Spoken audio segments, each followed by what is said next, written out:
Tuolekera ekitundu ekisembayo ekya story ya brother AK. Bw'obanga tofunye byakuyiga mu bitundu ebibiri ebisooka n'ekyokusatu kiyinza obutakugasa. Nolwekyo kyamukisa okubanga buli mutendera obaako kyoyiga.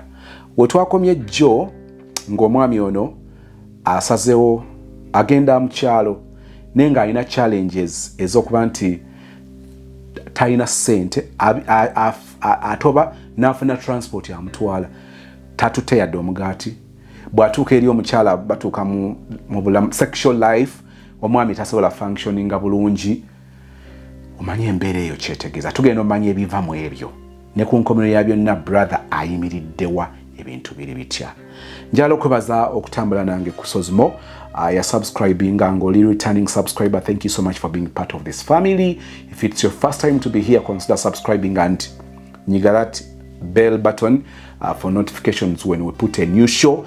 We have shows every day, love stories every day on this channel. Channel eno ejjuddeko nnyo ebintu bye weetaaga newankubadde olumu oyinza banga si by'oyagala. Teri muntu ayagala kumira ddagala. Bannange nnudde okumira eddagala. Bannange missinga kanula. Bannange mpulira missinga theatre nedda. Naye obeerawo kyetaaga. Kati bw'oba olina omukisa ogw'okuwulira bye weetaaga nga tebinnaba kutuusa ku state mbi okyalina omukisa okusobola kunyiga pesa erya preventive measures. Mukama bw'akuwa omukisa n'ozisinkana ng'obudde okyabulina osevinga kinene bw'otatuuka mu situation yakubanga tiweetaaga kufuna ddagala ery'okujjanjaba ogezeeko okuwonya okuziyiza kwe kusinga okubeera okukulu. Naye njala bategeeza ebizibu ebisinga bye tufuna mu kuziyiza tuba twanyiga nnyo pesa eri ebyo bye twagala, twakola nnyo bye twagala, twawulira nnyo bye twagala, twalaba nnyo bye twagala, twagenda nnyo gye twagala. Kati bwe twagendayo ebintu ebisinga okuva mu desires zaffe mu kuyayaana kwaffe bibeera bya kaseera kaba katono naye katuleetera emirerembe mingi. Disadvantages after effects ne zibeera nnyingi. Kati ne tutandika ate okunyiga pesa eri ebyo bye twetaaga. Abantu tebaagala nnyo okuwulira bya bulamu nga tebannalwala. Naye oli bw'amala okuluma omutwe ng'atandika okugenda ku Google ng'anoonya ki ekireeta omutwe okuluma. Ate abalala bamanyi okutwala omutawaana nagamba omutwe guva ku kyokuluma omuntu preventing antya headache kino preventing antya cancer. Abantu basoma nnyo ku cancer ng'amaze baluma. Abaafuna omukisa okwogiwazibwa ku cancer bayiga engeri y'okumupreventinga batera kubeera batono naye abo abafunye omukisa gw'ekyo balina obulamu engeri gye babutambuzaamu nga ndala. Obogezaako okutegeera kye nkugamba. So ofunye omukisa okusinkana channel eno nti eriko ebintu bye weetaaga okusinga by'oyagala ate ng'obulamu buyimiridde nnyo ku bye twetaaga so si bye twagala. Bw'oliyiga okubalansinga ebyo ebintu bibiri n'oyiga okuwuliriza ennyo bye weetaaga okusinga by'oyagala ojja kubeera mu good marriage kubanga omukyalawo ajja kuba agezezzaako nnyo okuzanya pati ennene ng'akulabula okuyitamu ebyo bye weetaaga okuwulira. Mwami wo ng'akugamba ebyo bye weetaaga okuwulira kubanga bye weetaaga okuwulira gw'ogenda okuwangaala naye kati byakugamba ye ali kushuwa nti ng'onoowangaala naye ebyo weetaaga okubiwulira kubanga ezo ze tools ze weetaaga okukozesa okutambula naye. Naye obeeraawo otambuza mutwe okozesa mutwe gwo gwokka ate nagwo gwenyini tegukuweyimirira obujjukira history wo. Kati ofunye omukisa nti akugamba by'olina okuwulira byajja okwetaaga mu maka ge mu bufumbo bwammwe oba mu relationship yammwe. Akuwa manyo nti nze gw'ogenda okufumbirwa nze gw'obeera naye nze kino. You like it, you don't like it. If you don't press this button, you will not get what you want. Akugamba bye weetaaga okuwulira. Omukyala wo girlfriend omuwala oyo akugamba bye weetaaga okuwulira. Bw'onooba owangaala naye onooyagala okuwangaala naye oteekeddwa okuwulira ebyo bye weetaaga okuwulira so si by'oyagala. Mu by'oyagala ogenda okuzuula oluvannyuma nga yakulimba. Lwaki? Yakimanya nti biri toyagala biwulira. Toyagala kuwulira mazima, oyagala kuwulira bulimba. Kubanga amazima go tegaaliwo, go goyita amazima. Waaliwo bulimba. Sente teyalina. Lwe yakugambako nti alina ssente wadojinga. Bwe yakugamba nti alinamu maama wo ebintu bye yakugamba bye weetaaga bye bikuyambi. Ntera nnyo okwogera ku kintu kino nga njagala oyiga obukulu bwakyo mu bulamu bwo.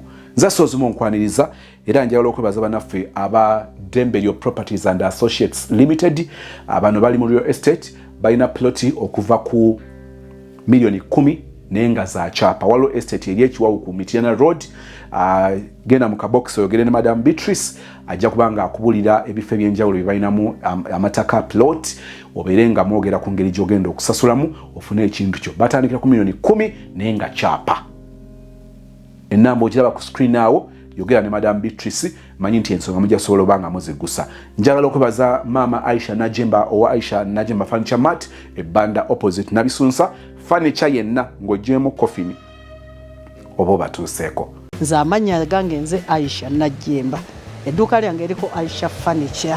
Wone entebe embi mujje mumpagire, mujje mu Aisha Furniture. Ogule furniture aliko garanti nga b'emyaka 4. Nzo neebuuzaako ku kya furniture kyonna, tebe, kabada, kitanda, kameza, buli furniture yenna. Buli mwezi oyinza okugamba nja kuleeta emitwalo 2 Nganze bwe kubira risiiti wenji kuweereza bweweereza ku mobile money wasobola okusasula entebe naye nga temumenya alinga afunyeyo obwereere.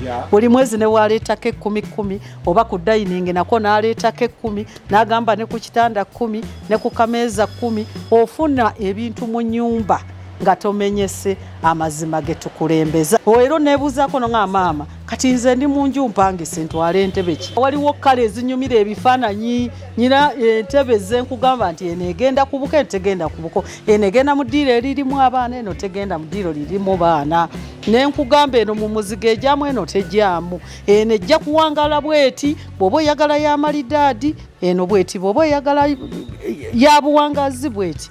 Ekirala buli lwoko entebe nga ngikuguziza gikomyewo topinga otwale endala ne bw'obaka ng'olina entebe gy'okooyi. Namba yange ey'essimu eyo kweri ebeerako 24 hours tevaako eri 0705 61 94 02 kanjiddemu 0705 61 94 02. Nze kennyini nze nkwata essimu eyo mumpeereze WhatsApp mbaweereze ebifaananyi emyange enzigi buli furniture yenna muyina okuggyako coffin.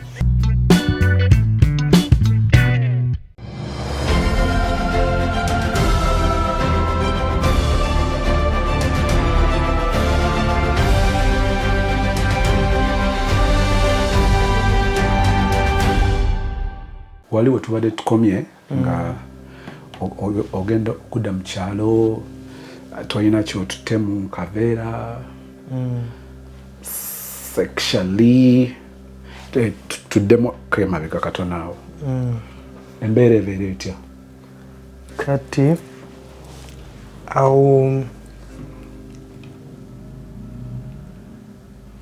misinga okudda mu kyalo nsalawo ngende ndaba ab'ewaka. Ewaka I go back with nothing. Literally nga nina just transport. Ate naye tazze easily. Yeah, nga ne transport tazze easily. Ngenda as a man who has not been around for months, I'm supposed to go with something. Sina chintu to mwana kusinkanye daddy wande terachi. You have nothing. Awaka omukazi ayigwe ino kuprovidinga akugamba tuweyo mutwalo tugule kiri tugulire yensawo y'amanda nga sirina ngojeko n'ekyo sisoogera already depression stress soogera all the time mbeera ku simu nga ne ku simu byenkola teri byenkola. I'm just scrolling. Awo scrolling up down. Yes. Just scrolling. So n'omukazi naye nga ne bimutama. Even bwe tutuuka mu nsonga ziri ez'omu buliri, I am still dormant. So ne bimutama. Kati ye through her mind nalowooza maybe nze takyanjagala Ekimuleeta wano just baana. Ajja kkuse. Just kulaba abaana ndooza abeereeyo omutima gw'abaana ne gumuluma. Nasalo kangende ndaba abaana bange. Naye nga nze tandiiko. Omuntu nojja nga tolina yadde kyolina yadde ka biscuit k'omwana. Wuyo otuuse, you cannot do anything. Osigala ku ssimu yo all the time. Actually yangamba n'okungamba singa nalinga bana bakazi abalala babatuulawo ne banyumya ku baanaabwe. Nandibadde nakwasanguza dda. Naye saagala. But I had no solution. I could not tell her what I am going through. Why? I am this person who doesn't speak a lot. I'm telling you, this is my first time to speak about this. Kuba n'abewaka bonna tewali amanyi kyempitamu. I have siblings, of which all of them balowooza I have to be able to give them something. Yeah, naera balina kubuuza nti ne kati omukyala okusinziira ku mirimu gyo ayina engeri gy'ayinza ne ofisi yonnene. Yes. Ofisi yonnene. Omuntu yenna afuna omukisa okutegeera ofisi yo. Afuna ekifaananyi nti kale at least. Kale at least nga kugamba ngoba kugamba bangambe nti ngoba afuna ntono nnyo kale ajja gamba kale 1.5 nga gasagala nkitwale ku extreme kambere just 1.5. Yes. Kati aina byakusuubira okubanga providing. Yes. Kati aba tabikubuuza naga nesente zo ziragawa. Ambuuza. Actually waliwo lwe yambuuza ne ennaku zino my salary yafunamu obuzibu. Just that. My salary yafunamu obuzibu maze ebbanga nga sifuna. That's what I told her. Takubuuza details buzibu ki? Tambuuza buzibu ki. That is the, I think, kanchite kirabo kyenina nti tanonooza nnyo naye ndowooza ng'omuntu yenna omulala kati byamutamye.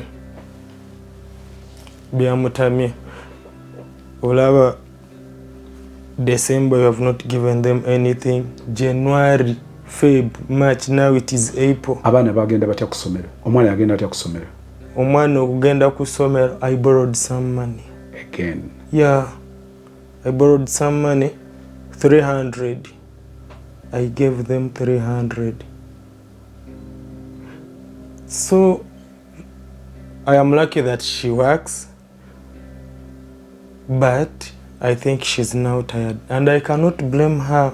Yeah. However, I wouldn't want to lose her, but I don't know how to bring her back. Because she has been promising me, Botachu if you don't provide. Chaito okukyusamu kwe providinga. Bwe bulamu bwammwe obw'omu kisenge. Yes. Agamba bw'otakyusamu. Nze nja kukita. Tusigaze abaana naye nga ebirala tubireke. At some point she is right. Maybe if I had told her about what I'm going through, nandigambye yansuddewo. But I kept quiet. She thinks I have, but I have failed to provide. Awo noonya ne wetandikira omubuulira nti kimazeeko emirembe gambolingi.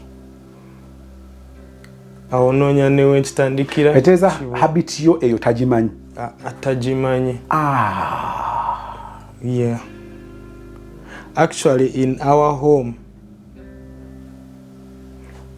in our area where we stay, n'abakazi abalala bamwegomba.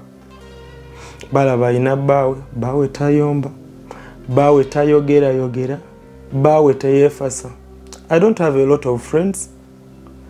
I don't associate with a lot of people. Nga bwe nagambye siri muntu wa bibbaala. Mikwano gye bajja ne bamunyumiza mwana gwo kimanyi bba wange yabadde wano mu bikibaala n'abakazi we bati ng'asasanya ssente naye tosobola kuwulira mboozi ya bbaawe eyanze bunaade mu kibaala oba ki apaana. So bali balowooza she's doing well bambi, but she is hurting inside. Now I don't know how to go to her. Now we have spent a month without talking, cause she was like, the last time I went there, she was like, bino sikyabisobola, olabika olinayo abakusanyusa, nze sikyakusanyusa.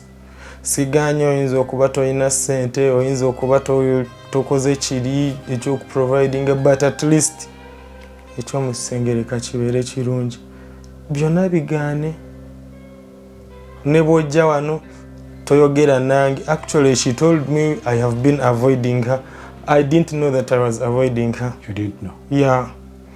She told me, bwe nzija mu kisenge ogenda mu ddiiro, bwe nzija okutuula mu ddiiro nodda mu kisenge. Why are you avoiding me? But I didn't know that I was avoiding her. I had not even realized it. So she told me all that. So I want to tell you that I am now on the verge of losing my family. I don't know how I am going to handle that one, but I would really like to bring them back. Yeah, nina ebibuuzo wano nga tusembeera okumaliriza. One, ekisooka tulina loan ey'emyaka 5. Tugitambuddeko bbanga kikati? Twagagitambulako emyaka 2, tusigazaayo emyaka 3. 3 sharp net oba some months? N'emyezi ng'emirala ng'esatu. By'emyaka ng'esatu n'emyezi nga esatu. Eyemu kati waliwo zino microfinance. Still it is the same period. Zonna wagenda mu 5 years? Yeah.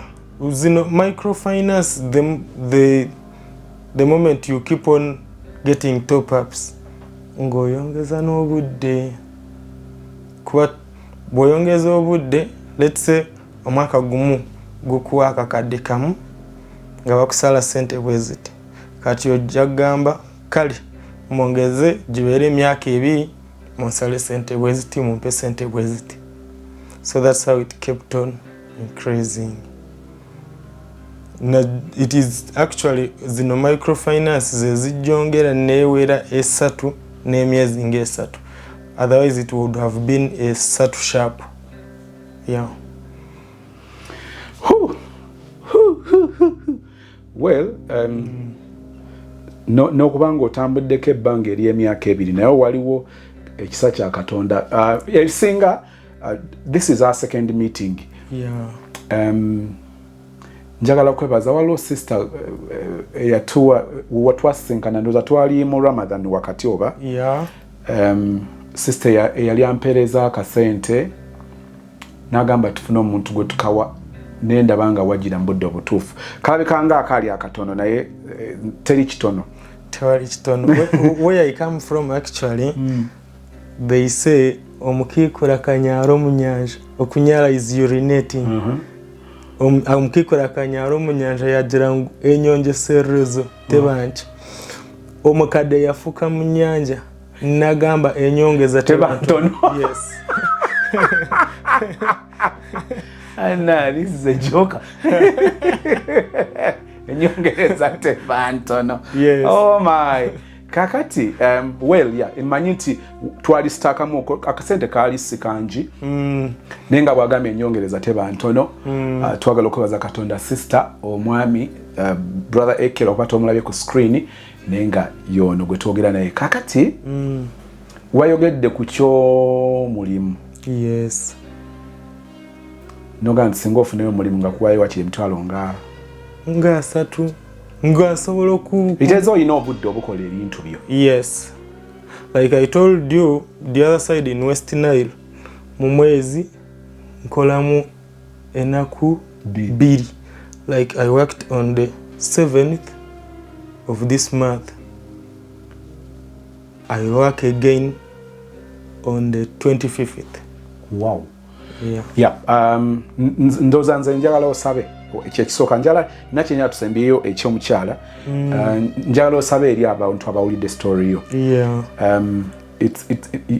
You're requesting officially waba waliwo aina kyayinza what you can do. Soka mulunyankole soko yogeremu olwo. Mbwenu likantwara omugisha ogumbanze nayebaza Ruhanga abokumpa omugisha ogukubanda Ruhanga gwogira no doubting. Ancestor no kumudoutinga by the way. Kandi nkozese the same opportunity okwebaza sozi bukuba aho atabera sozi maybe nyowe I had given up. I had lost hope. I remember the message. Yes. Konka sozi abira takumanya takande bahoga konka yanyakira nkamwene nyina yamfaho yankunda yampa opportunity kwegambaho obukubana nabagambire ngu tinkukira kugamba bizibu byanje. Konka sozi yampa opportunity ngu nyegambeho mbweno bonabwina kagisha omuntu we noryokwe wakubasa kuba ine kintu cyone ekyo kukora nabajangu nyine emyaka 3 nkashoma IT nyine diploma so ekintu cyone related na IT nimbasa kukikora n'obucya kwetagisayo extra training nayo niza kwikiriza ningikora. So umuntu wakwasa kuba ine opportunity nkejo ninza kuba ninjakira atebe kuba muri mulala nemikono ebiri nobwo akobomoro gundi gutari related na IT nagwo nimbasa gukora nanabagambire ngo katandika ndi kusika chapati so tinkugaya murumo. Ali mukundaba agamba tali mukugaya tagaya mulimo naye omuntu akusemberera nakutegeera na notegeera like his status bane kuno waliwe embeera bwejja ne kuhambolinga. So the storm has humbled you. Yes. I know at a certain point there is a little bit of desperation. Naye that tusigala because at the end of it all we need to protect the status or the office. Yeah. Bwekirikinga bayinza okukirabanga ekitakola pyala nongi eri kitongole ekyo kyensaba nti omuntu yenna atuwa ayina omukusogo okutuwayo omulimu gwonna kiringa ngeza bugeza kiringa omulangira okuva mu lubiri n'agamba abange sigenda kubeera mu lubiri nga mbaloweza nti everything is okay. So I have come out to open up. Tokozesa mukisogo kugamba mama naye kankozeseko kubalangira naye eri abantu abategedde kyengamba engeri yonna gyakukwasizaako alowooza nekiri nti okumuyamba tekitegeeza kumussa neka kambeeko wemmuyisa kubanga kino kyakaseera bwekimala nekiyitawo mukama ajja kuba tusaasidde. So omuntu yenna alina omulimu gw'oyinza otuwa abo benna abankakasizza nti si kunoonya kwagala ku revealing identity yono ne benna abankakasizza era tujja getting in contact musobole okuwuliziganya wabeerewo ekituukikako. Of course kati wanaate kyesobola kukkiriza kwe kusharinga yo namba kati ekyo tekisoboka naye ojjamu mu inbox enamba ogiraba ku screen twogere tulabe engeri gye tuyinza okuyambako brother. Bino bye bimu ku bibeerawo mu bulamu bw'abaana b'abantu. Ekimu ku bye one of the things that I appreciate about you much as oyina issues to open up but finally and I am telling you the other time we were discussing angamba how sometimes we fail to see the hand of God, his works, kubanga tubeera distracted with our challenges and you just think that if things are not working your way then God is not working. Yeah. God is working even when he's working on neighbors. Yes. God is very busy working. If he might be even working on you, but it is a process, so you're not going to see it instantly. Olumu kitekinga time ne tubanga tukiraba. Ekirala waliwe tugambira where you doubted kubanga abasinga if you doubt God, then essuubi or hope, you lose it completely. Exactly. Completely. Kubanga otandika okwebuuza, you look at your parents nga olaba going by a man, they can't help. And that's what I am facing right kati now. hope ku bazadde batekyavaayo. Oyagala okwogera nabo nga gwe olina ky'obawa. Bw'oba tolina ky'obawa toyogera. Then to the family kati naye ekimu ku byenzikiriza nti abaana b'abantu ebibatawaanya kasita losing hope, ebirala byonna buli kimu kitandika okujja nga takicontrollinga. Katonda bw'aba akukolera olumu akugaana okugamba nti nkukolako, naye olw'okuba oba olina pressure oyinza obutakiraba. Kiringa abaana baffe bwe tubeera balina olumu byebatusaba, naye kyenjala okujja kyekiri nti when we look at the prodigal son, you were doubting God. Why are the Indians earning, receiving, yes, with the gods that they serve, and you who is saying that I am serving a mighty father, I am losing to the Indians or the betting companies. Njagala okuleeta example kana njogeddeko just katono nti when the prodigal son left his father's house, n'agenda, one would ask, how dare you ask or complain about losing everything before you even digest, before you even evaluate on the consequences of the decision you took in the first place? Kakati ojja kugamba nti you have a wound. Never tukutunulia, if you're a parent, wear God's shoes.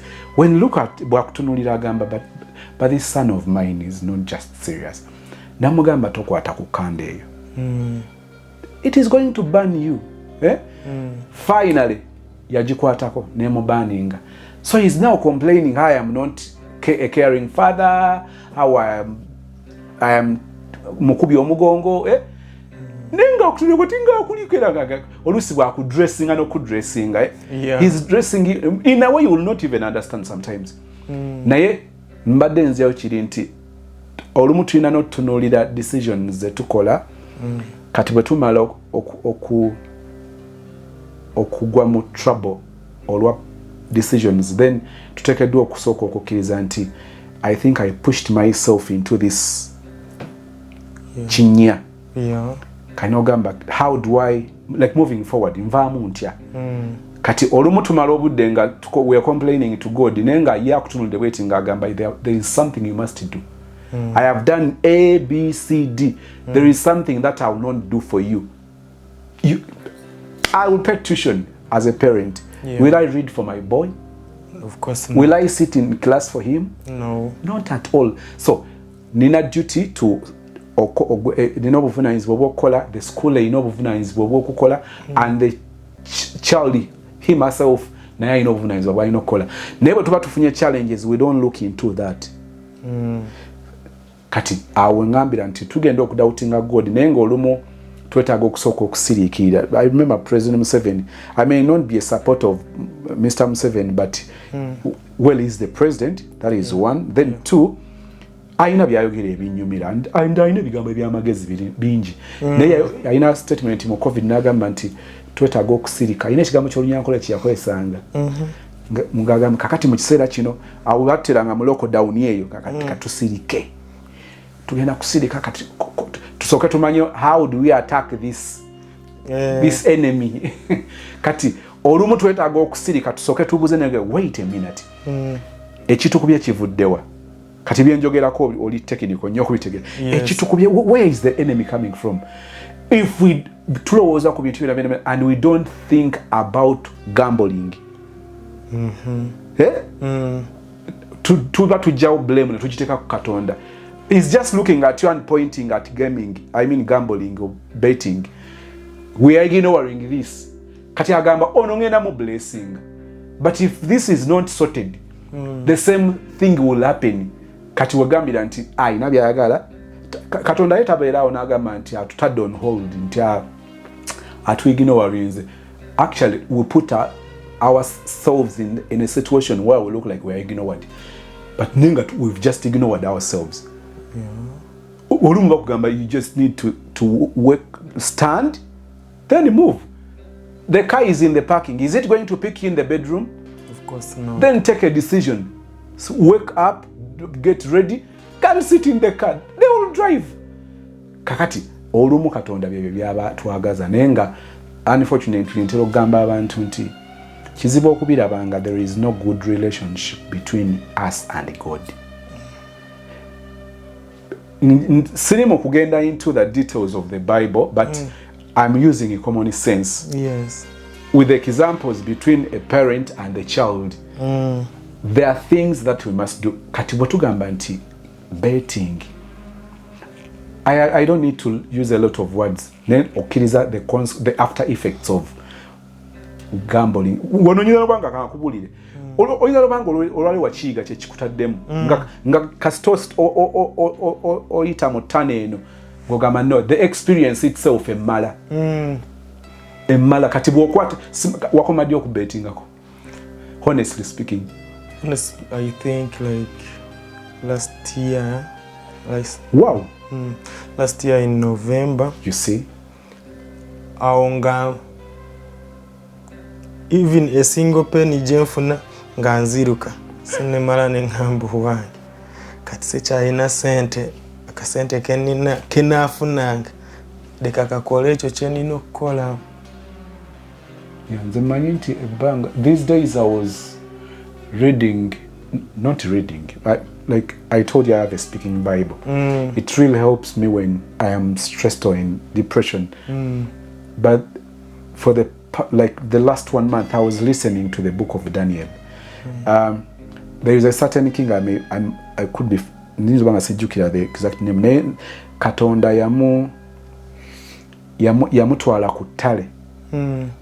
N'abeera ku nsiko like with animals. Yeah. For 7 years. He was a king. Actually, what he did, ya hosting abagenyi. Bwamala ba hosting so n'abalambuza olubiri. N'agamba mulaba kino kyenkoze. He was crediting himself for ebyobugagga byalina. Forgetting God was blessed him. Kati story igenda Katonda n'amugamba mukulu. Kati ogenda kusooka obwakabaka bugenda kujjibwako. Ogenda kulya omuddo ng'ensolo for 7 years. Kakati Katonda yakwata oli n'amuteeka eri okubeerayo emyaka 7. But surprisingly after 7 years buli kimu yaddamu n'akifuna. So actually yafanga muntu mulala nnyo. His son nawe taking over ate era nagezaako n'atayiga ku kitaawe. Naye waliwo emyaka 7 gye tweteekamu. Waliwo emyaka 4 gye tweteekamu ng'abaana ba Isirayiri. Be bagamba nti you read the Bible and says they were supposed to, the journey was to take 40 days. Yeah. And how many years? 40 years. 40. Yes. Katonda ate kubanga alina principle. Ze balina okugoberera. The terms and the conditions are A, B, C, D. This is the formula. Ngabo gamba nti kati wali okoze ku chapati eina formula yayo. Okujja wongo okola chindazi. Togenda kola formula ya chindazi ku chapati. Okitegeera n'abazadde tulina formula. Our friends balina formula. The companies who I work from zina formula. Driving a car ina formula. You don't do it. You don't drive a car like a motorbike. Yeah. You don't drive a motorbike like a bicycle. Kati ne relationship yaffe ne Katonda. Nze tosobola kubanga oli mukwano gwange nga tosobola kugondera terms and conditions zange. I can't be a good friend of yours nga sigoberera nkolayo. I might fail and at times you will understand me, you will pardon me. Naye osigala onkubiriza nti if you're willing to keep our friendship, my do's and don'ts ABCD. Kati Katonda ebyo ebimu bye tukola bwagamba nti mugenda kutambula bwe muti ne bwe muti. Akusuubira okubanga ekyo kyogenda okukola bw'okikola zigenda beera 40 days. Kati bw'oba n'embazulu like being omutwe munene, he will humble you. The situation itself will humble you. Yeah. Now I really wonder if they happen to know nti batekinze 40 years but they were supposed to take 40 days. I'm imagining check omusajja yagambanga ne gwe Musa, Moses, you are the problem. My wife, you are the problem. Now omukazi atategeera, you know the journey. Yes. Now bino ebyana byonna byetuzadde byebitulemesa n'olugendo okubanga letutuka. You will find that almost everyone was blaming the other person, not taking the responsibility of the actions. Kati bwe ngamba giri, I'll just use the experience of our 5 years. Tutambuddeko 2 years.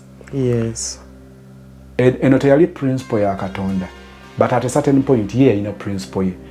Wafuna omulimu, nakuwa omulimu. Yes. If you remember the 20,000 people were fighting to get that job, how you were screened to the last person, and you got the job without even using the influence of your father. Yeah.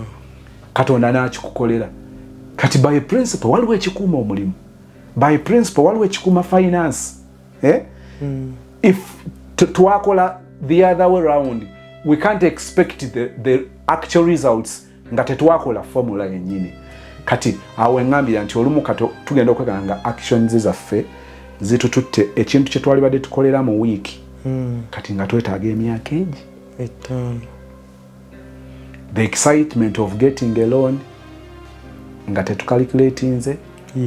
Bwe njogera bino mbyogera eri alaba ne experience yo eke. So olumu ndi muntu akkiriza nti Katonda akola even when he doesn't answer me. Ntera okubeera n'okusaba n'okusiiba ng'omuntu. Ebiseera ebisinga omuntu watuukira okubeera n'okusaba n'okusiiba wabeerawo that problem eringa anthill kiswa ng'awuyagala eyo Yesu kangende mu battle ey'okusaba n'okusiiba. God will see me through this until egenda vaawo. But I am telling you, I have very many experiences where I have prayed in fasting. Week after, you look at the anthill. Nga enkuyege ziringa ezayongeddeko. Nga bwe olinda that big miracle and they arrested you. Exactly. You see, kati waliwo ebimu byetubeeramu, honestly speaking, you look at the anthill noga ati kati kigezze bugezi. The problem is egezze bugezi. Naye nkubuulire, this is what I learned. I myself, I will go back to God. Sometimes I could be praying while crying, my God, you've not answered me my way. But it doesn't mean that you've not answered. I can't see it clearly because I don't have those glasses magnifying anti kati ngenda kuchira bakatonda ngachi maybe achikoze muka portion kati nibwe kati maybe in a second I need to okujigeza ebere njira bengedde ngamba yes. Why? The sin is distracting me from seeing the things ngabo yagana mbirabe. So I will bear. I will go through the process. I don't know how long it will take. But I believe. In your way. Not my way. In your way. Surprisingly, God's way is the best. Yeah. Kakati, challenge eberawo abantu okudoubtinga God. Just like now, I want you to imagine, can they take example ya mchalao? See how she's viewing the situation. Is she getting the right picture? Of course. Of the situation you're going through? No. Kati alina byalowooza bituufu. Si bituufu. Kati byolowooza Katonda bye bituufu. Do you see the logic now? Yeah. So, kubanga omukyala alina byasuubira bwe birina okutambula. Ajja kusuubira okubanga ogenda maybe oba kumunyonyola. It's like ABCD. Eyo omukyala gye njala osembeyo nekyembala njala okugirayo nti kyangu okudoubtinga our friends only if things don't work our way. Mukwano gwo bw'atakuziikirako, he's not a good friend. Sometimes we don't even take trouble to know why. Nabadde nsuubira nti abantu abadde balina okusooka bano, it is you. What happened? Sometimes we just sit and like wabula kamulinde naye afiirwe. Omulina nno n'afiirwa n'amala emyaka 5 nga tafiirwa. Naye nga gwe bw'otyo gw'olowoozezza. Kati lwaki your friendship is in balance only because things did not favor you. Yeah. I have never seen a person are doubting her friendship with a certain person when she's favored. Taliyo. Kakati ne Katonda bwete butambula ng'ebintu biraba no kayine Mukama. One, singa Katonda ddala abadde akola, I wouldn't go through this and this and this. Kati notandika okuwa reasons lwaki Katonda omudawutinga genuinely ng'owulira ensonga zontuufu. Bwakutunira bwati n'asirika. Kati ate bwe twerabira the destruction of sin between us and God. And again, we don't look at the cross. How that gap bweyagatibwa between us and heaven. Then again, ebintu byongera getting our side. I pray nti Mukama akuyisa mu bino, but the best way to know God, the best way to appreciate God is not when we are favored. Okay. The best times wosinga okusiringa your friendship with your wife, with your friend, it is not when you are parting. No. Sibo tuweyinga mikwano gyaffe. Tuweyinga mikwano gyaffe mu buzibu. Yeah. Bw'otunula tetusobola gamba nti Katonda akola ng'ebintu bitambula bulungi byokka. We will get used to it. Actually, is supposed to do that. It is his responsibility to do it. Lw'ostavinzeeko n'osula enjala. Lukkiza noga eri abantu abasula enjala. So God even provide for kati bwettu bwe tuyiga okukola kwa Katonda. Naye abasinga tulowooza nti Katonda akola nga bigenda bulungi. My brother, I have seen Katonda nga akola in storm. Siku motoka ngo obula giteeka mu neutral ebeerawo nga no mulabye mu mbeera mbi, simulabye mu mbeera nnungi. Senyumiriza kukola kwa Katonda mu bulamu bwange in good days. Nga I can provide for my family. Those are not the reasons for me to sing for the Lord. I praise him kuba mujjukira in the bad days. Not when I can pay tuition. That is not the reason why I praise God. Okay. More praising the moment I remember my certain places in the village where a very young boy where I would go and cry to God. God, if you remember me. If I happen to go back to my village, it can be a burial, wedding or what. You will see me walking from people, going to those same places. God, do you remember? Kubanga abaya ali tsunami. And God, do you remember this? Sometimes I just keep quiet. Nenga God, njagala just to chatting, silently. You look at your family eating and you cry inside, remembering the days you could not afford. Yeah. So I don't just thank God kubanga katibalia. Nzijukira kumpisa muziri enaku. So relationship bondi ya fene Katonda ebeera sealed more in bad days. Kati era abantu baleme kulowooza waliwo kamiranga that prayer nga ntya nenga Mukama bw'olaba nva ku mulamwa, take me back to those days. Kati bwemala okyoga nenga taking me back to those days. But because I know God, I'm like, yeah, Father, I know it is challenging, but I don't want to lose you. If it is fame that is distracting me, if it is what that is, God, humble me. I know when you're humbling, you humble with the care. Yeah. Tojja kunkwata bukwase o molding. Nenga mbanji tegeeza. So I just plenty otegeera kyetulimu. We take lessons. I know as long as we can breathe out and in, we will go through this. You like it, you don't like it. Time will come and we look back to the 5 years. It is just a story to tell how it happened, when it happened, who is going to play which part. We don't have any idea, but trust me, time will come. Gamba nzijukira biseera biri eby'emyaka egi eby'emyaka etaano.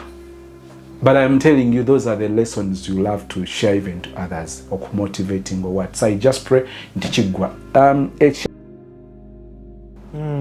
Wano tutera nnyo okuyiga ebikula by'abantu.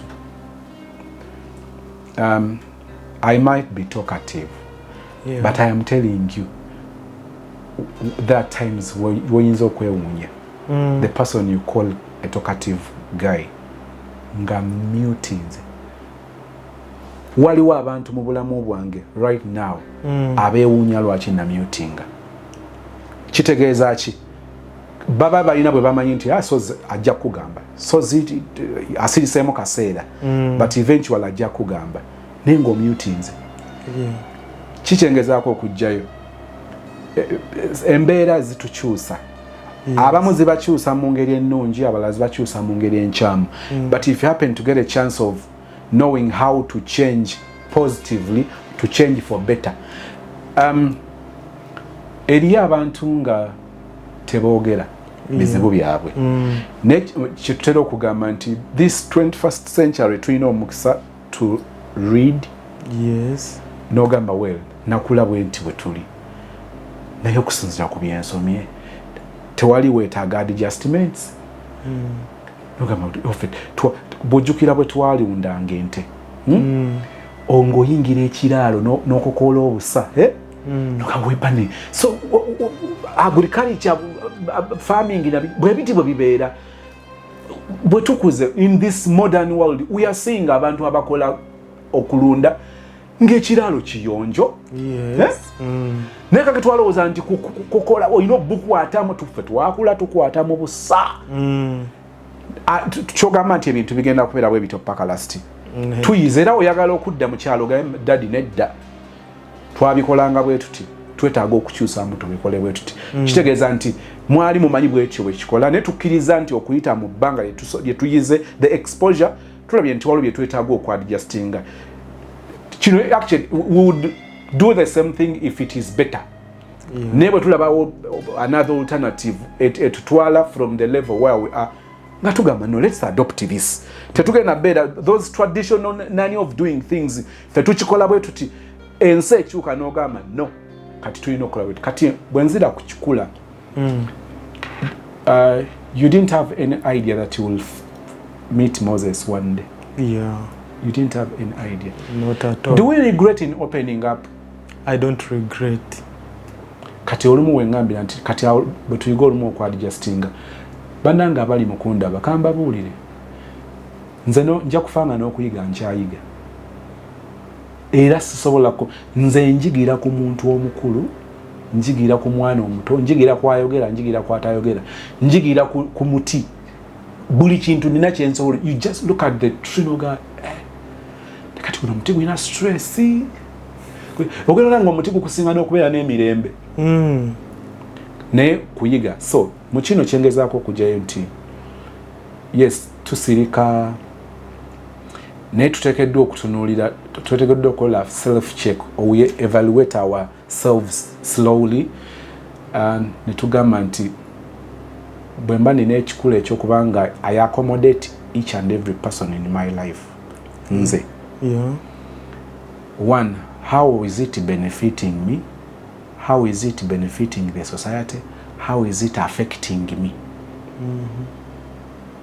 Nyinza otambula nga nina emitwalo ebiri. Era olumu sitera nnyo kwagala kutambula. Ntera nnyo either boda nteeka wano ngende. Kati osanga omuntu n'olowooza nti buli kizibu kya muntu ogenda kukimalawo. Ogenda okakana ng'obadde na 20. Yeah. Ng'osigazza 2. N'ogenda ng'oyiga n'ogamba no. Now, to help this person, I need to be safe. Yeah. Kati ngenda kwejjako ogw'omwaka 8 gonna nsigaze 2,000 tezigenda kuntuusa waka. Ate neetaaga okutuuka ewaka mpumule enkya ngende nkole to earn something and be able to help another person. Kati bwe ngaba stupidly, is it sustainable? Kati olina fe tuluyita lugabanguzo muluyita luki? Olugabanguzo. Next statement okitegedde olugabanguzo. Kati otandika ogamba then okugaba si kubi ne bwe kugenda ku extreme kunkosa ate ne kukukasa n'abalabe naaliyambye enkya. Kati kitegeeza nkola adjustments It is okugabiriza. Kakati bwe tuzuula nti twogera nnyo oganda kati okuno okwogera ennyo kumpadde birungi ki?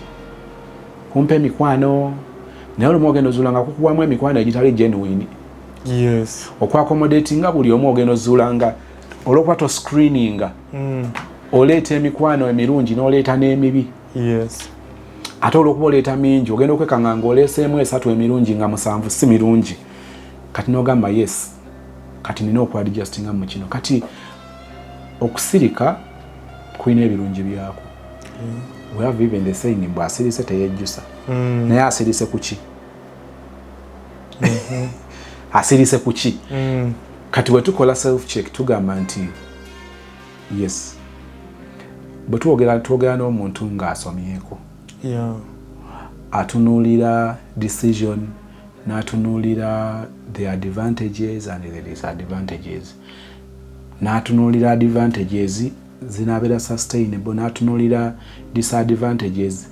Are there ways of preventing the disadvantages?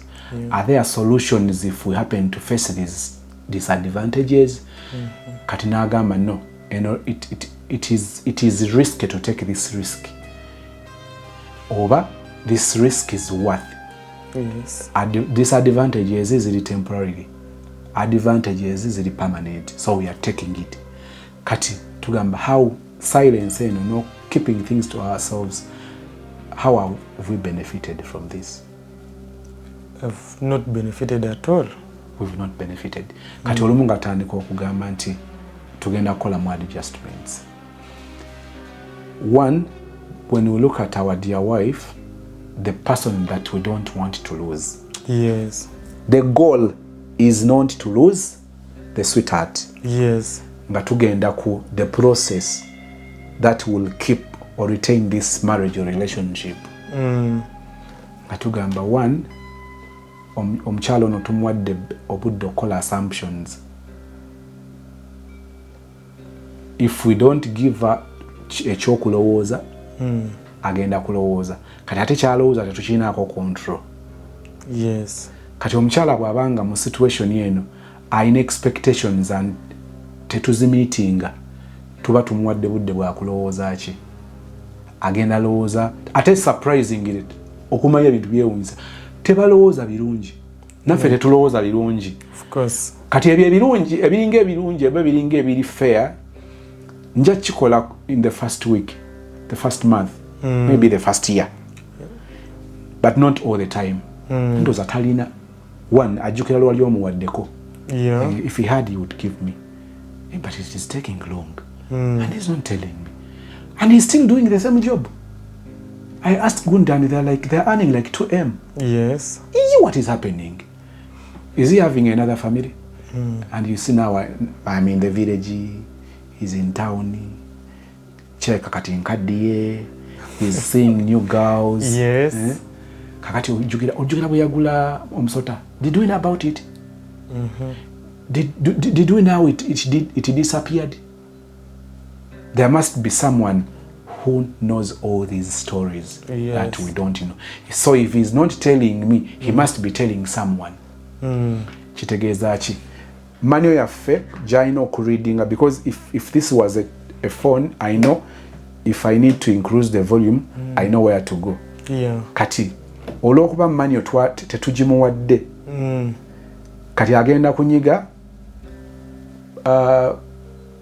off nga yetaaga kunyiga volume, and the TV will go off. Ate ye ekigendero abadde ayagala tulabe TV. Not until we tunga nti ati banyiga wano. Kati manual yo tagirinaako access. Events ezigenda mu maaso mu bulamu bwo tazirinaako access. So this is what is happening. So mbadde nsaba mu bye tulowoozaako tutekinga step ey'okumuyambako obutateebereza. Yes. Ekyo kiri mu maanyi gaffe. It is a decision that we took to keep things to ourselves, but evaluating eraga nti tekitugattako. Then we revise the decision. We try opening up. We can open up step by step. We not just go and be like, omanyi kino ojja kutula omuntu omutima. Agamba omusajja yafa dda. naye step by step kubanga the way you love her, I have heard that, I've seen that for the times we've met. Yeah. Yetaaga okubanga amanya abakyala bano olaba I am a man. If you imagine the world was appreciating the moments you shared the money with her. Yeah. Ekirungi ky'abakyala, they remember. Yes. Agamba, if he's not earning now, when he was earning, I could see it. I can't see it now because there is nothing. Kati na accepting. Ekyo ye kikola enjawulo. Tumuwe ebyokulowooza. Bwe tutabimuwa, tetugenda kumublaminga ku byalowooza. So, the journey, ekirungi tugitambuddeko, we're not from zero. Yes. We need to find means of talking to her. Ategeere situation eriwo. Akwagala. Ebyo ebiseera bw'oyongera omukakasiza and you'll be surprised. Akwagala era ajja kulaga nti akwagala. Kubanga takwagadde lwabino ebiri temporarily ebivaawo, she's working. Kati bw'aba akola amanye. Ayinza banga sente abadde alina bw'azikozesa expecting you to do a top up. Yes. So if she's not seeing that, kati ayinza banga naye alooza naye akola bibye. Kati bw'aba wakugula ngoye 3 n'agula na 4. Ne bw'amuba mu page y'emu agamba no. Kati mbale ngenda gula lugoye kene saati njigulire eke. Yes. Kubanga abeera amanyi situation. Ye problem olumu abaami gye tuba nayo ne tulowooza nti bagenda tutegeera butegeezi. Olumu tuyinza obutagenda mu details nga tetwagala ku scaring our sweethearts, but waliwo ekitayamba ng'alina okubeera in the story ategeera everything. So mbadde nsaba tukirevising if bwe kiba nga kyakwogerako face to face, then we plan on how to go there. Twogere amanye tumanye nti atukyaye abomination. That is it will not happen, I believe. I have actually thought of okugenda ewaka, not kumunonya but kugenda ewaka, because I know where she is, because we have not talked for all this period, over a month now. Kati okwagala omukubiri, I would have used another phone to call her. Kati okwagala omukubiri munyonyola ate ku simu nensanga nga nakyo tekijja kuba kirungi. So I was planning wenfunira, because I have time, but now means of reaching at home now. So I was planning if I get means, I can go. Never tuva waka, we go sit somewhere. Because wanawaka Gambia INHRani, not only one by the way. She's the seniorist. She has some other girls she has trained bakola nabo. So we would go out, sit, talk. However, I had not yet found the courage. I know. Yeah, the courage, the means. But now that I am here now and have shared all this, abatulaba abalabe no show abajigoberera, now that I am here, I feel so courageous. Wow. So courageous that I can even now go if I had means ngani nawe ntandikira. Wow. Because I would even direct her now. So kolabe no show. You will shock her. Yeah,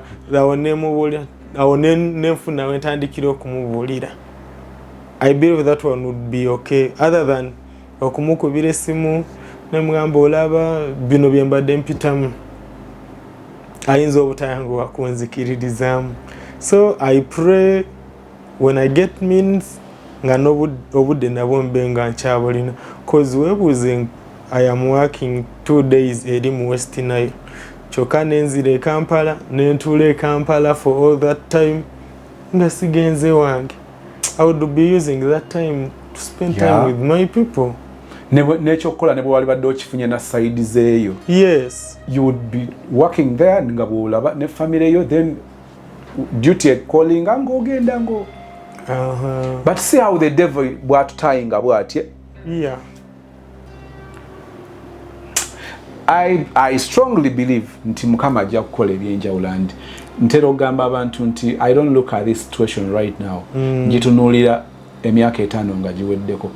there is nothing that I would love to experience ng'ekyo. By the mubutakiririza mu Katonda bwange, but I always tell people nina okuwangaala emyaka 12. njagala nsanvu. Abantu bagamba nina okuwangaala emyaka 12 oba obutafiirako ddala.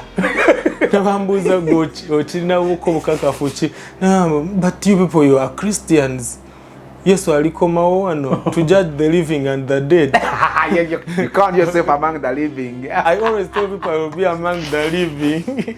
Well, kale olaba oyina answers ne distractions are challenges zita spirit ye no getting a weak. Omanyi stress eno eyinza okulemesa to stretch your hand to pick a call. Kesimu ojiwulire evuga. Yes. But to stretch your hand to pick the call n'ogiteeka kutu. Stress oba depression yawe wetuuka. Yeah. Owulira omuntu akonkona. Kati kali agenda kunkonkona. Like yesterday I was in my house.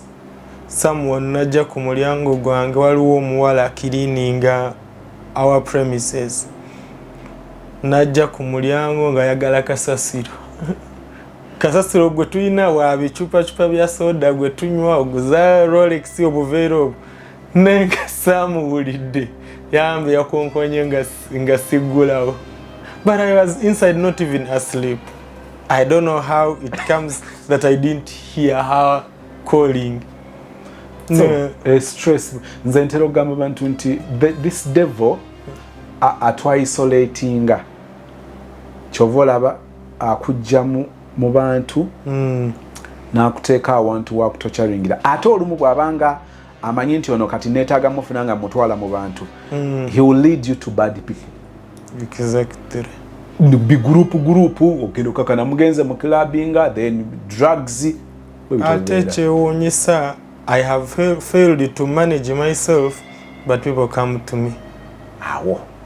People come to me for counseling. Hey, those are the issues of a doctor now treating their kids. Now I don't know now. I talk to them, I tell them all is going to be well. But I have failed to tell that one to myself.